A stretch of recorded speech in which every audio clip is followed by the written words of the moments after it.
नमस्कार, मैं हूं विवेकानंद और आप देख रहे हैं the Vivek views. The Vivek views के इस एपिसोड में हम बात करेंगे राजस्थान की राजनीति क्या करवटें ले रही है। क्या राजस्थान में फिर से उपचुनाव की आहट सुनाई दे रही है और आखिर किन किन विधानसभा क्षेत्रों में हो सकते हैं उपचुनाव। और उपचुनाव की बात क्यों हो रही है? बात इसलिए हो रही है क्योंकि पिछले दिनों जो खबरें आई थी अंता विधानसभा क्षेत्र से, जो विधायक थे कंवर लाल मीणा, उनकी विधानसभा की सदस्यता समाप्त करने की जब बात हुई तो निश्चित रूप से एक सीट रिक्त हो गई। लेकिन आखिर दूसरी कौन सी सीट है? अंता पर तो हम बात कर ही रहे हैं कि अंता में उपचुनाव हो सकते हैं और अंता के उपचुनाव में क्या नरेश मीणा की कोई भूमिका रहने वाली है, इस पर भी बात करेंगे। लेकिन ये एक और महत्वपूर्ण बात है कि अंता, जिसे हम कह सकते हैं कि हाड़ौती में एक प्रकार से ये विधानसभा क्षेत्र आता है। इसके अलावा दूसरा विधानसभा क्षेत्र कौन सा है जहां पर उपचुनाव की सुगबुगाहट सुनाई दे रही है, जहां की राजनीति हम कह सकते हैं वागड़ क्षेत्र की राजनीति किस तरह से प्रभावित हो सकती है। जी हाँ, आप ठीक समझ रहे हैं, वागड़ का जैसे नाम आता है तो मैं बात कर रहा हूं बागीदौरा विधानसभा क्षेत्र। जयकृष्ण पटेल का नाम आपको ध्यान में आ रहा होगा, पिछले दिनों खासा सुर्खियों में रहे हैं। और सुर्खियों में क्यों रहे हैं? राजस्थान के शायद ऐसे पहले विधायक थे जिनको पुलिस ने पकड़ा घूस लेते हुए, रिश्वत लेते हुए। जिस तरीके से विधानसभा में उन्होंने प्रश्न लगाए थे खनन को लेकर, जिस तरीके से मामला था और उनकी शिकायत हुई एसीबी में, और उसके बाद जो कार्रवाई हुई, जिस तरीके से उनके पीए ने उनके आवास पर पैसे लेते हुए एसीबी ने जिस तरीके से पकड़ा, जो कार्रवाई आगे हुई, तो देर सवेर ये एक अंदेशा लगाया जा रहा है कि अंता में जो उपचुनाव होगा उसके साथ साथ बागीदौरा में भी उपचुनाव हो सकता है। दोनों विधानसभा क्षेत्रों की हम बात करेंगे। सबसे पहले बात करते हैं अंता की। तो आखिर अंता में क्या होने वाला है? कंवर लाल मीणा एक पुराने मामले में जो है वो वहाँ फंसे, फैसला आया और फिर उनकी विधायकी जो है वो रद्द हो गई, सदस्यता उनकी समाप्त कर दी गई है। ऐसे में अब कयास ये लगाए जा रहे हैं कि क्या भाजपा अपनी अंता सीट को फिर से बचा पाएगी? कंवर लाल मीणा भारतीय जनता पार्टी से विधायक थे और जब अब ये सीट खाली हो गई है तो प्रत्याशी कौन बनेंगे? और जब कंवर लाल मीणा वहां से प्रत्याशी थे तो नरेश मीणा भी काफी समय से राजस्थान की राजनीति में जिस तरीके से चर्चाओं में बने हुए हैं, एक प्रशासनिक अधिकारी को थप्पड़ मारने के मामले में उनको जो है वो काफी लंबे समय से जेल में है।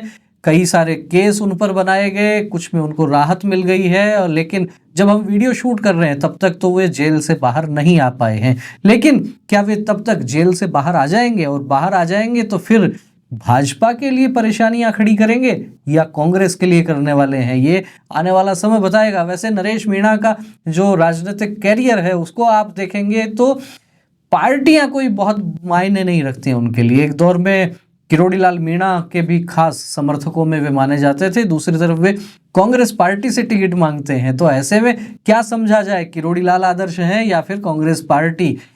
तो कुल मिला के नरेश मीणा जिस तरीके की आक्रामक राजनीति करते हैं, वो अपनी खुद की एक फैन फॉलोइंग लेकर चलते हैं। ऐसे में अंता में यदि वे ताल ठोकते हैं तो अभी जो पिछले एक वर्ष के भीतर जो घटनाक्रम हुआ है उसका क्या उनको लाभ मिलेगा? उसका नुकसान कौन सी पार्टी को होगा? भाजपा को होगा या कांग्रेस को होगा? बहरहाल इस सारी चर्चा के बीच एक बड़ा सवाल ये भी आता है कि वहां भाजपा उम्मीदवार किसको बनाती है। अंता में अच्छी खासी संख्या में माली वोट हैं और प्रभुलाल सैनी वहां से पहले चुनाव लड़ भी चुके हैं। तो क्या प्रभुलाल सैनी को वहां से चुनाव लड़वाया जा सकता है या फिर कंवर लाल मीणा के ही परिवार से भाजपा किसी को उम्मीदवार बना सकती है? वैसे परिवारवाद का विरोध भाजपा करती रहती है, लेकिन क्या सीट जीतने के लिए ऐसे प्रयोग पहले नहीं हुए हैं? खूब हुए हैं। क्या राजनेताओं के परिवार से, क्या विधायक और सांसदों के परिवार से पहले चुनाव नहीं लड़वाए गए हैं? खूब लड़वाए गए हैं। तो बात कहने की कुछ और होती है राजनीति में, लेकिन जब आखिर में निर्णय लिया जाता है तो एक लाइन सभी राजनीतिक दलों के नेता अक्सर कहते हैं कि चुनाव जीतने के लिए जो आवश्यक है वो सब हम करेंगे। तो भाजपा भी उससे अछूती नहीं है। तो भाजपा टिकट किसको देगी, अभी ये तो एक बड़ा सवाल है। लेकिन कांग्रेस पार्टी के भीतर भी खलबली मची हुई है। कांग्रेस में खलबली क्यों मची हुई है? इसका एक बड़ा कारण ये है कि कुछ लोगों के माध्यम से जो जानकारियां, जो सुगबुगाहट, जो चर्चाएं हो रही हैं, वो चर्चाएं ये हो रही हैं कि प्रमोद जैन भाया, उनको आप वहाँ इग्नोर नहीं कर सकते। एक बड़ा वोट बैंक उनके साथ है और एक लंबी राजनीतिक पारी भी उनकी है। मुझे याद आता है प्रधानमंत्री नरेंद्र मोदी ने एक सभा में प्रमोद जैन भाया को लेकर जो बातें कही थी, भाया रे भाया खूब खाया, एक गांव को तो खूब खाया, ऐसे करके प्रधानमंत्री नरेंद्र मोदी ने प्रमोद जैन भाया पर तंज कसा था। लेकिन अब चर्चा क्या है? अब चर्चा कुछ ऐसी भी आ रही है कि प्रमोद जैन भाया कांग्रेस का दामन छोड़ सकते हैं। ये एक बड़ी बात मैं इस वीडियो में कह रहा हूं और कुछ सूत्रों के माध्यम से कुछ चर्चाएं, कुछ सुगबुगाहट राजनीतिक क्षेत्रों में अक्सर होती रहती हैं। इसी तरह की सुगबुगाहट, इसी तरह की चर्चाएं हमने झुंझुनू जिले में सूरजगढ़ के विधायक श्रवण कुमार को लेकर भी सुनी थी चुनावों से पहले। वैसी ही सुगबुगाहट, वैसी ही चर्चा अंता में प्रमोद जैन भाया को लेकर हो रही है। क्या ये राजनीति इस तरह से बदल जाएगी कि प्रमोद जैन भाया कांग्रेस का दामन छोड़ के भाजपा की तरफ आ जाएंगे? तो क्या भाजपा से भी चुनाव लड़ सकते हैं? यदि ऐसा होता है तो भाजपा के कार्यकर्ताओं के लिए बड़ी विचित्र स्थिति हो जाएगी, बड़ी मुश्किल स्थिति हो जाएगी।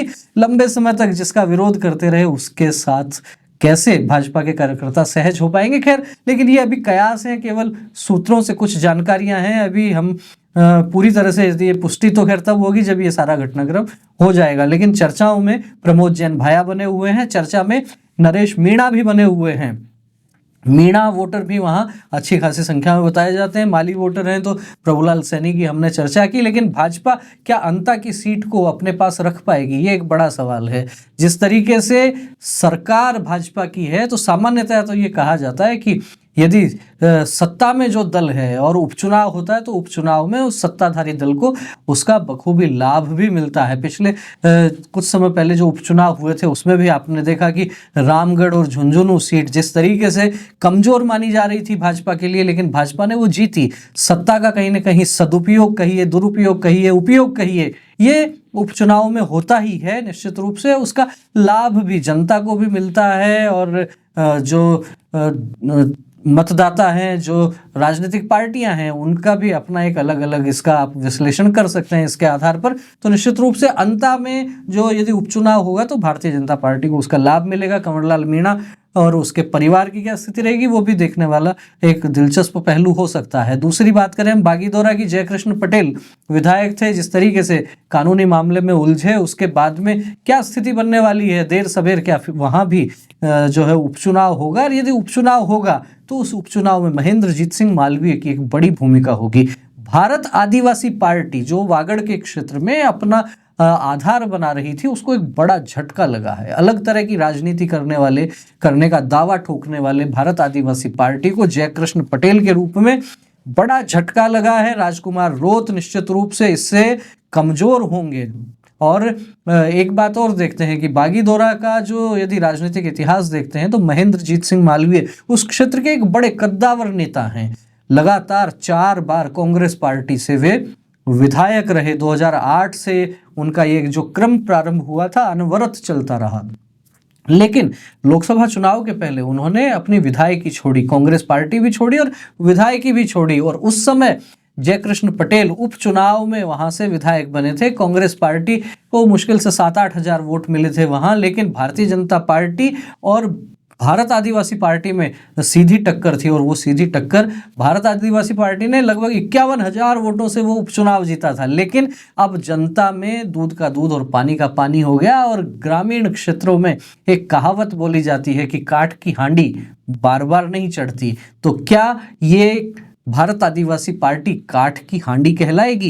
क्या जयकृष्ण पटेल जिस तरीके से एक्सपोज हो गए हैं, केवल एक मामले में नहीं अपितु और नए नए मामले उनके सामने आते जा रहे हैं, तो ऐसे में भारत आदिवासी पार्टी को कितना नुकसान उठाना पड़ेगा ये भी आने वाला समय बताएगा। और क्या वहां से भारतीय जनता पार्टी महेंद्रजीत सिंह मालवीय को उतार सकती है? तो वहां भी वही स्थिति बन सकती है जो प्रमोद जैन भाया को लेकर हम बात कर रहे थे। अंता में क्या वही स्थिति वहां बनेगी? शायद थोड़ा अंतर रहेगा। अंतर इसलिए रहेगा क्योंकि महेंद्रजीत सिंह मालवीय पार्टी ज्वाइन कर चुके हैं लोकसभा चुनाव से पहले और जिस तरीके से लोकसभा चुनाव में भाग्य आजमाने की बात उनकी आती थी, तो उसी आधार पर थोड़ा सा समय चूंकि वो बिता चुके हैं पार्टी में, तो थोड़े सहज हो गए हैं।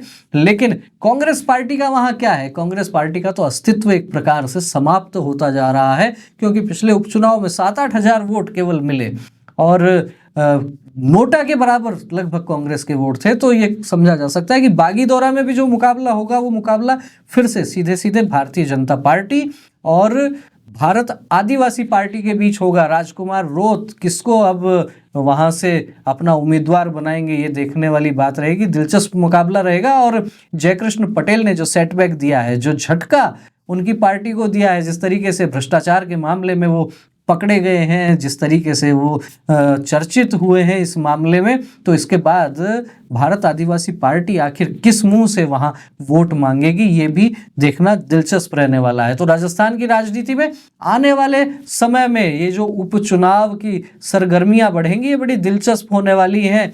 क्या कुछ और बड़े राजनीतिक परिवर्तन हो सकते हैं, ये भी देखना दिलचस्प रहेगा।